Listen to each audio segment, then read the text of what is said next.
குறிப்பேடு அதிகாரம் 21. தாவீதின் கணக்கெடுப்பு. சாத்தான் இஸ்ரேலுக்கு எதிராக எழும்பி இஸ்ரேலரை கணக்கிடுமாறு தாவீதை தூண்டினான்.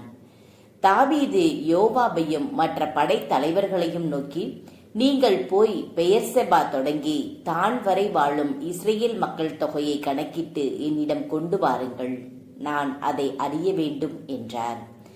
யோவாபு பதிலுரையாக, ஆண்டவர் தம் மக்களை இப்போது 100 மடங்கு மிகுதியாக பெருகச் செய்வாராக. என் தலைவராகிய அரசரே, அவர்கள் யாவரும் என் தலைவரின் பணியாளர் அன்றோ? என் தலைவர் இதையே நாட வேண்டும், இஸ்ரேலின் மீது பழிவிழ காரணமாக வேண்டும் என்றார்.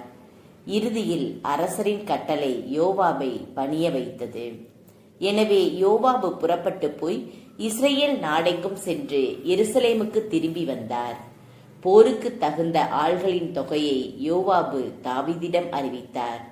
வாளேந்து வீரர் இஸ்ரேலில் 11 லட்சம் பேரும் யூதாவில் 4,20,000 பேரும் இருந்தனர்.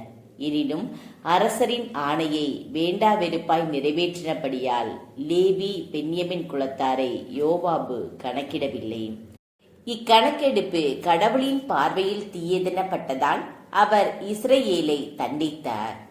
தாவீது கடவுளிடம், நான் இந்த செயலை செய்தபடியால் பெரும் பாவம் செய்தேன், உம் அடியேனை மன்னியும், மதியீனனாய் செயல்பட்டேன் என்று சொன்னார். அப்போது தாவீதுக்கு காட்சியாளராய் இருந்த காத்து கூறியதாவது, நீ தாவீதிடம் சென்று, ஆண்டவர் கூறுவது இதுவே, நான் 3 காரியங்களை உனக்கு முன் வைக்கிறேன், அவற்றுள் ஒன்றை நீ தெரிந்து கொள், அவ்வாறே உனக்கு செய்வேன் என்று சொல் என்றார். காத்து தாவீதிடம் சென்று, ஆண்டவர் கூறுவது இதுவே, நீயே தேர்ந்து கொள், 3 ஆண்டு பஞ்சமா? உன் எதிரிகளின் வாளுக்கு அஞ்சி 3 மாதம் அவர்கள் முன் ஓடுவதா? இஸ்ரேல் நாடெங்கும் சாவுண்டாகும்படி ஆண்டவரின் தூதர் 3 நாள்கள் நாட்டில் வருவிக்கும் ஆண்டவரின் வாளான கொள்ளை நோயாம். இப்பொழுது என்னை அனுப்பினவருக்கு பதிலளிக்குமாறு உன் முடிவை கூறும் என்றார். தாவீது காத்தை நோக்கி, நான் மிகவும் இக்கட்டான சூழ்நிலையில் உள்ளேன், ஆண்டவர் கையில் நான் சரணடைவதே மேல், ஏனெனில் அவர் மிகவும் இரக்கமுள்ளவர், மனிதர் கையில் நான் அகப்படக்கூடாது என்றார். எனவே ஆண்டவர் இஸ்ரேலின் மேல் கொள்ளை நோயை அனுப்பினார். இதனால் இஸ்ரேலருள் 70,000 பேர் மாண்டனர். பின்னர் எருசலேமை அழிக்க கடவுள் ஒரு தூதரை அனுப்பினார். எனினும் அவர் அவ்வாறு அழிக்கும்போது ஆண்டவர் அந்த தீங்கை பார்த்து மனம் வருந்தி அழித்து கொண்டிருந்த தூதரை பார்த்து, போதும், உடனே நிறுத்து என்று கட்டளையிட்டார். அந்நேரம் ஆண்டவரின் தூதர் எபூசியனான ஓர்னானின் களத்தருகில் நின்று கொண்டிருந்தார். தாவீது தம் கண்களை உயர்த்திய போது ஆண்டவரின் தூதர் மண்ணுலகுக்கும் விண்ணுலகுக்கும் நடுவே தன் கையில் உருவிய வாள் பிடித்து அதை எருசலேம் மீது நீட்டியிருக்க கண்டார்.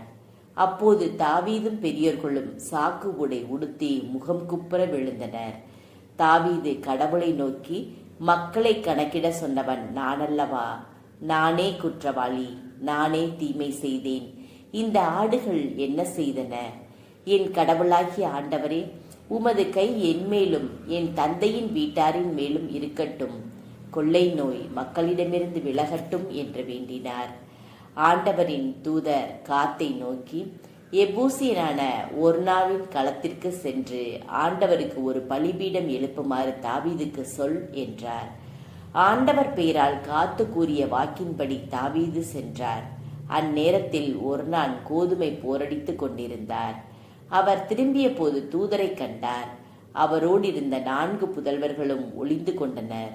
தாவீது தன்னிடம் வருவதை ஒர்னான் தலை நிமிர்ந்து பார்த்து போரடிக்கும் களத்தை விட்டு வெளியேறி முகம் குப்புற தரையில் விழுந்து அவரை வணங்கினார்.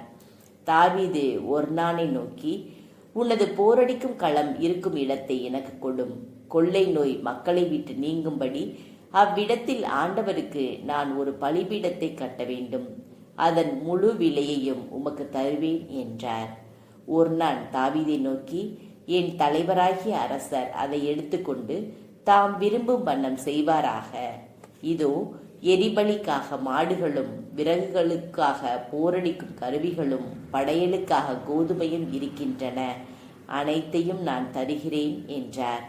அரசர் தாவீது ஒர்னானை நோக்கி, அப்படியல்ல, நான் அதை முழு விலைக்கு வாங்குவேன். உமக்கு உரியதை ஆண்டவருக்காக எடுத்துக்கொள்ள மாட்டேன். எனக்கு எந்த செலவுமின்றி எரிபலி செலுத்தவும் மாட்டேன் என்றார். அவ்வாறே தாவீது 600 பொற்காசுகளை ஒர்னானுக்கு கொடுத்து அந்த இடத்தை வாங்கினார். தாவீது அங்கு ஒரு பலிபீடத்தை ஆண்டவருக்கு கட்டி எரிபலிகளையும் நல்லுறவு பலிகளையும் செலுத்தி ஆண்டவரிடம் வேண்டுதல் செய்தார். அவர் பலிபீடத்தின் மேலிருந்த பலியின் மேல் வானினின்று இறங்கிய நெருப்பின் மூலம் ஆண்டவர் பதிலளித்தார். தூதரிடம் அவருடைய வாளை மறுபடியும் அதன் உறையில் வைக்குமாறு ஆண்டவர் கட்டளையிட்டார். அப்பொழுது தாவீது எபூசியனான ஒர்னானின் களத்தில் ஆண்டவர் தமக்கு பதிலளித்ததைக் கண்டு அங்கேயே பலி செலுத்தினார். மோசே பாலை நிலத்தில் எழுப்பிய ஆண்டவரின் திருக்கூடாரமும் எரிபலி பீடமும் அந்நாள்களில் கிபெயோனின் தொழுகை மேட்டில் இருந்தன.